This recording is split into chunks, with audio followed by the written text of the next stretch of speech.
Allineamento tramite markers, questo è un altro tipo di allineamento, quindi potete decidere, come abbiamo visto prima, magari tramite alcuni targets, praticamente di allineare i vostri marker, ovvero potete prendere magari dei punti di riferimento che appaiono in più fotografie, quindi dire guarda, questa combinazione di punti sovrapponimela alla stessa combinazione che ti sto indicando nell'altra fotografia. Questo spesso si utilizza per fare una sorta di forzatura quando l'allineamento non è andato a buon fine, quando ci sono delle zone molto particolari per cui il software non riesce magari a rilevare i punti che ci interessano, perché ci sono molte zone magari non molto chiare, quindi è possibile allinearlo manualmente in questo modo. Questo è un esempio dove, ricostruendo questa moschea, ho riscontrato questo problema di cui vi parlavo. Praticamente cosa è successo? Che la parte di sopra è risultata shiftata rispetto alla parte di sotto. Quindi come vedete qua sulla destra, una è più a destra e l'altra è più a sinistra. E in questo caso cosa fare? Non avevo markers, non avevo niente, mi sono preso un riferimento, diciamo, locale obiettivo che ho trovato che appariva in entrambe le fotografie. Ed era nient'altro che questo elemento.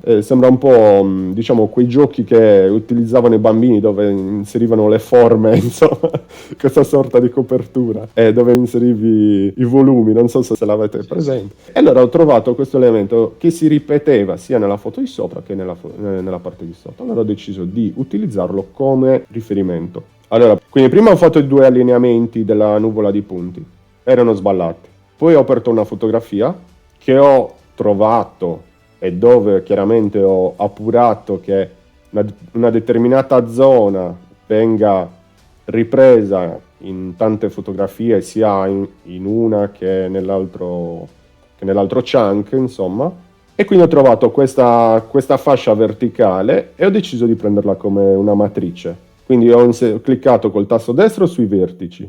Quindi ho creato questa specie di ancoraggio, quindi di questi 7 punti, dove dico al software di far corrispondere un modello rispetto all'altro. Quali puoi Sì. aggiungere indifferentemente dai Grand Control Point questi. Esatto. E questo sicuramente, se lo proverai, ti accorgerai che è un processo istantaneo.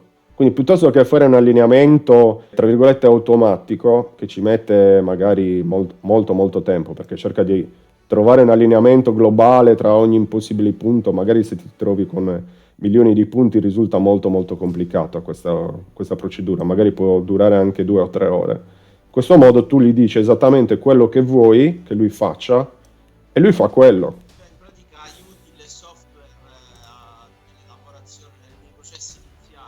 Esattamente, quindi qua, questa è l'altra foto, perché questa era la foto che ti ho indicato, la foto 047, questa che abbiamo utilizzato poco fa, dove ho indicato, vedi? Questa è la foto 046 presa dall'altro chunk, quindi lui in automatico, la vedi? Lui ti dà il suggerimento e tu glielo devi confermare, devi spostare i vari punti. Il lavoro che si fa con i Grand Control Point, cioè molto spesso te individua in maniera sbagliata. Questa volta lo fai senza dover avere le coordinate, ma ti vai a cercare dei punti che sei sicuro che vai a trovare su ogni punto. Esatto, e quindi così facendo li riposizioni da qua a qua e quindi ti vengono uguali agli altri. E quindi a questo punto non dovrai fare altro che allineare. Quindi per far corrispondere alcuni punti che magari non fossero stati riconosciuti, puoi fare anche clic col tasto destro e selezionare uno dei 7, insomma. Quindi puoi anche usare il place, che serve per inserire. Solitamente si usa l'add per il primo. Add per aggiungere, invece il place dice metti posizione questi punti. Un punto già noto, capito? Se vuoi inserire... Io lo utilizzo quando faccio con i control point e qui però ho le coordinate. Invece questo è utile perché magari sì. un punto dove presume magari qualche albero dava fastidio, invece individuare dei punti che sono sicuramente riconoscibili. Esatto. Poi una volta che tutti i punti li esporti, li importi da un chunk all'altro, insomma sovrapponi i due e hai risolto il problema. Ah, perché questi erano due lavori diversi.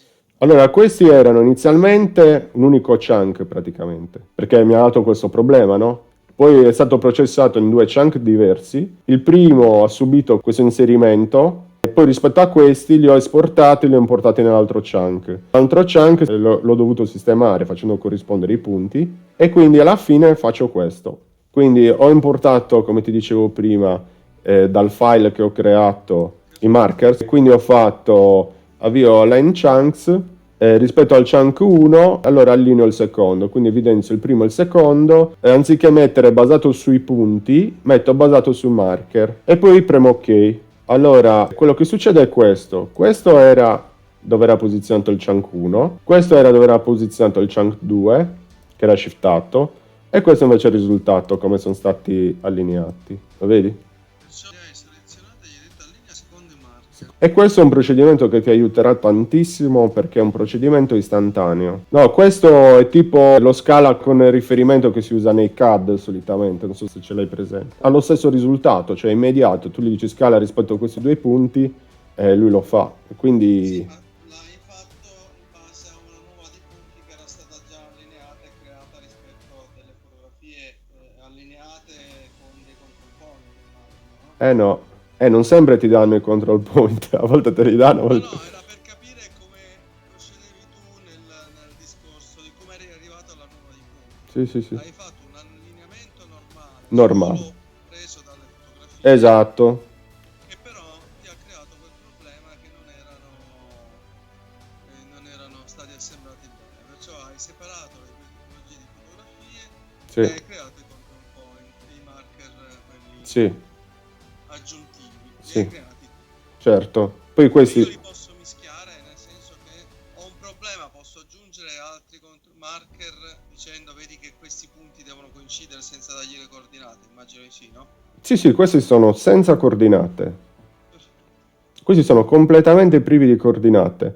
Stai Poi facendo... posso rifare, riallineare, però sempre tenendo conto sia dei control point con le coordinate sia dei marker invece senza. Cioè, in realtà nel tuo caso, mettendo i GCP, ce li hai le coordinate, perché per i GCP le inserisci. Però il marker nostro, diciamo, questo che utilizzi per questo tipo di allineamento, non ha una georeferenziazione, capito? Serve solamente per questo schema, capito? Per scalare, diciamo, rispetto alle proporzioni. Io infatti, se noti, evidenzio sia i vertici del lato verticale che di quello orizzontale. E poi questo schema viene sovrapposto e fatto coincidere. Questa procedura probabilmente implicherà anche una scalatura in certi casi, per far, diciamo, combaciare tutti i punti. E questo è il risultato.